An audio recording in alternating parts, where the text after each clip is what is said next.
You know, I really thought PlayStation would be the bigger man in these type of situations. I've always been a PlayStation fanboy ever since the PS2 and now to the PS5. I have every single console from PS2, 3, 4, and 5. And I was really considering getting the PS6, but not really anymore. PlayStation dropped some news that physical disc production ends in January 2028 for new games releasing on PlayStation console. That's right, every single video game that is going to be released from now on that point is going to be digital only. So starting from 2028, there's no longer going to be boxes with discs inside. The only thing that there's gonna be is a code inside of the box. To really think that they got rid of manuals back in the day and people kind of brushed that off, and now we're not even gonna get discs anymore. This situation obviously riled up a bunch of people to the point that Domino's themselves also retweeted. Domino's Pizza tweeted out, "Makes about as much sense as us changing to digital pizzas." And it got over 67,000 likes in under 7 hours,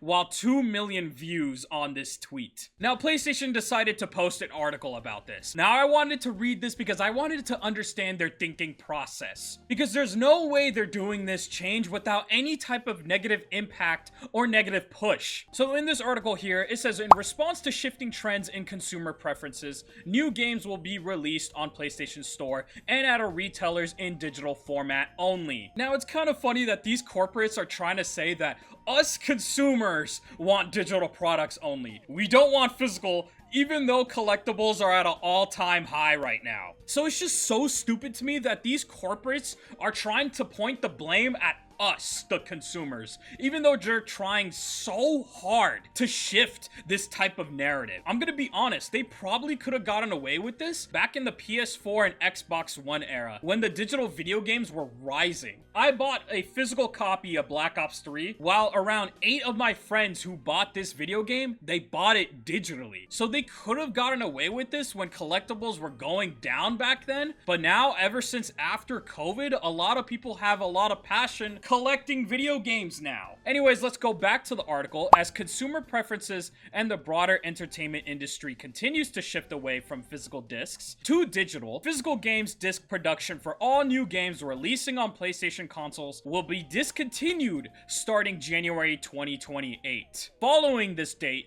new games will be available on the PlayStation Store and at retailers in digital format only. Yes, like all people are buying video games on the PlayStation Store. I'm gonna be honest, and this is a message to PlayStation and Sony, not that many people are buying video games on your store. I'm pretty sure 90% of the digital video games that are being purchased are on Steam. What is the benefit of me buying your video games on the PlayStation Store comparing to Steam? Steam overall has a better customer service. They have a lot more sales. Currently, there is a summer sale that's going on. They have a lot more video games that is conjoined from Xbox and PlayStation. There's no exclusives. And a lot more video games that are indie that cannot be released on PlayStation and Xbox are released on Steam. So what is the benefit of buying your video games on the PlayStation Store comparing to Steam? This is a natural direction for Sony Interactive Entertainment to adapt to consumer trends as the general preferences for digital media significantly outpaces physical discs. It's just bullshit.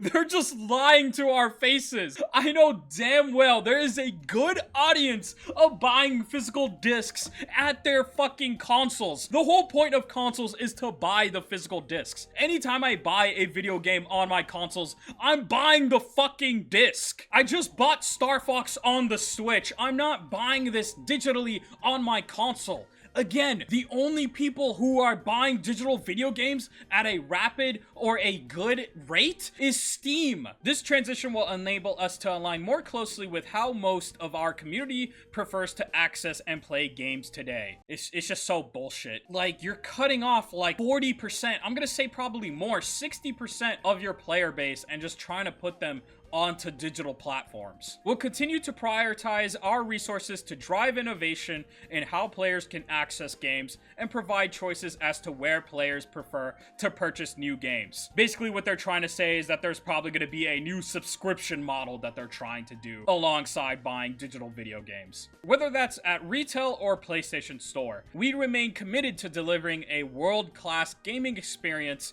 to our fans, and we thank you for our continued support. And I think the icing icing on the wound was fucking, did you like this? And there's a heart right there. Just fucking pisses me off right there. And you can see in the tweet here that PlayStation had, they're getting absolutely out-ratioed. So nobody likes this type of change. Nobody wants this. Again, I really think that PlayStation is doing a very shitty move right here. It's just shocking to me because I was always a PlayStation fanboy. I really thought that they would have actually been the right guy. They posted a ad not that long ago around the PS3 era that they said that sharing video games, you could just hand the physical copy to your friends. It just doesn't make any sense. It's stupid. But let me know what you guys think in the comments down below on how you guys feel about this situation. Are you guys gonna still buy video games from PlayStation? Or are you guys gonna move on to, I don't know, maybe Steam or some other type of platform? And I really think the old physical video games, the old retro video games back in the PS2, PS3 eras are gonna skyrocket now just because of this change that PlayStation is doing. But yeah, give a like, a subscribe. I'll catch you guys in the next one.